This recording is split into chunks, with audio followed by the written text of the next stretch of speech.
em algum momento da vida. E até um certo ponto isso é normal, tranquilo. Mas quando isso afeta o comportamento, talvez seja algo mais sério, como a síndrome do patinho feio. Ana Rebeca Passos está de volta ao vivo para a gente bater um papo sobre esse assunto. Ana, explica para a gente, como é que funciona essa síndrome? Oi, Renata, de volta no Manhã Cidade. Então, no meu ponto de vista, tá? Eu me enxergar, me olhar no espelho e dizer, opa, vamos melhorar aqui essa situação, né? Esse cabelo não tá legal, eu vou dar uma emagrecida, enfim, vou mudar um pouquinho. Tem esse ponto, mas tem aquela pessoa que nem consegue se olhar no espelho, se compara tanto com outras pessoas, o cabelo de fulano é mais bonito, porque fulano é magra e eu não sou. E aí vai para as redes sociais, onde tudo tem filtro, não é? Tem a maquiagem pronta ali. Então você não consegue se enxergar diante da sociedade, não consegue enxergar nada em você, na verdade. E isso pode sim se tornar um problema, mas tem tratamento. E aí é chamado de síndrome do patinho feio. Mas eu não sou especialista no assunto. Para conversar com a gente, a Carla Câmara, que é psicanalista, veio bater esse papo com a gente. É tanta síndrome, né? Mas essa síndrome pode trazer efeitos, não é? Situações difíceis para aquela pessoa que não consegue se enxergar dentro da sociedade, né, Carla? Bom dia. Bom dia a todos da rádio. E o que você acabou de dizer é a pura verdade. A gente vive num mundo hoje, eu brinco, que é o mundo de Alice no País das Maravilhas. Não é nem a síndrome que tem a síndrome de Peter Pan também, mas o patinho feio é uma história bem antiga que todos conhecem, que ele foi colocado num ninho e nasceram os primeiros patinhos e ele ficou para depois. E a mãe ficava lá chocando ele. Quando ele nasce um pouco estranho. Ele vê que ele é um pouco desengonçado, diferente dos outros. Se tornou essa síndrome chamada de patinho feio, porque na verdade ele é lindo, mas ele se vê feio. O meio que ele vive, ele não se encaixa, tá certo? E isso tem a ver com uma série de fatores. Com o convívio, com a baixa de serotonina, que a gente precisa acompanhar isso também, né? A desvalorização, hoje a gente não fala, a palavra da moda é o bullying, a gente tem muito isso no meio social, né? Se seu cabelo não for assim, então isso vai fazer com que você não faça parte da nossa turminha.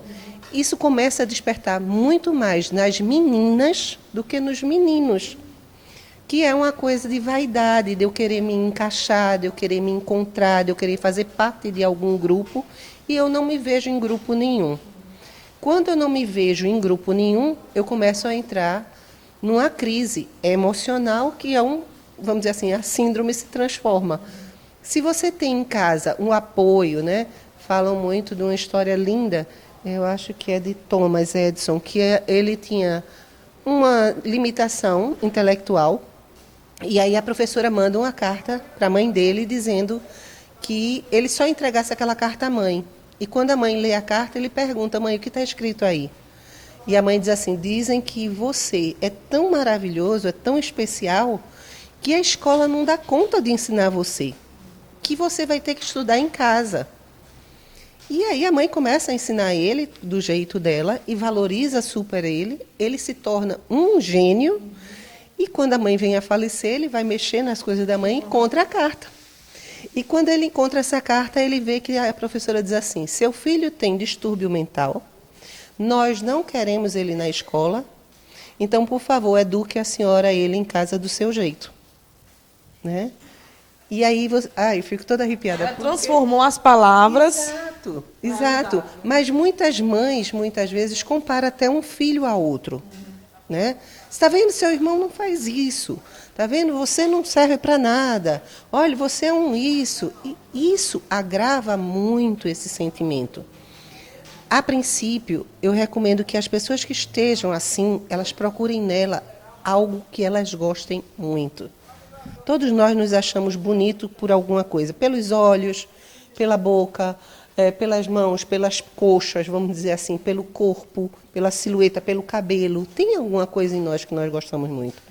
Mas se eu começo a supervalorizar o que eu não gosto, eu tendo a ficar nessa situação. Mudar a visão, né, Carla, de que o outro é o outro, eu sou uma pessoa totalmente diferente do meu jeito, não é, com as minhas características, e não se comparar, porque a gente se compara muito, e é uma sociedade, além de a gente consumir muito, não é, produtos, não é, e situações que a gente possa se transformar e ficar, Carla é alta, porque eu não sou alta, né, o cabelo de Carla cresce, porque o meu não cresce, então a gente se compara muito. O tratamento, em que momento a psicanálise entra nesse tratamento dessa pessoa que já não tem outra saída? O tratamento entra de forma com o psiquiatra e com a psicanálise, tá certo? Porque às vezes precisa repor algumas coisas no organismo, como a serotonina. A gente começa a tentar repor essa serotonina com exercício físico, entendeu? E aí vai dizer assim, ai, doutora, mas o problema é que eu chego na academia, eu vejo aquelas mulheres tão, né? E eu vou lá com aquele short, com aquelas camisetonas. Eu sou assim, viu? Se eu for para um negócio desse, eu vou com aquele short bem, com as camisetonas bem folote, enfim. Mas você começa a chegar num lugar desse e começa a se comparar também. Talvez fique pior. Então faz em casa. Sabe, faz um movimentozinho em casa, começa a acordar e fazer você mesmo uma rotina diferente para produzir em você a serotonina. Isso talvez dê um up em você e você comece a ficar melhor. Se não resolve, vai ter que ir para a parte medicamentosa. E essa parte não é a psicanálise que faz, tá? Então, a gente recomenda, primeira coisa, vamos se valorizar, vamos se perceber. Eu tenho uma paciente que eu quero muito bem a ela, e ela sabe de quem eu estou falando, e eu brincava com ela que na saída do consultório tinha um espelho. Aí eu falava, eu vou sair com você, só para você dar uma olhadinha nesse espelho e ver que mulher linda está passando. E isso foi mudando também para ela, porque às vezes a pessoa não quer nem se ver no espelho. Né? Então é muito importante que a psicanálise venha trazer esse acompanhamento de valorização do outro, de percepção da realidade. Todos nós somos peças únicas de Deus. Não dá para me comparar com você. Você é exclusividade de Deus, eu sou exclusividade de Deus. Todos nós somos assim.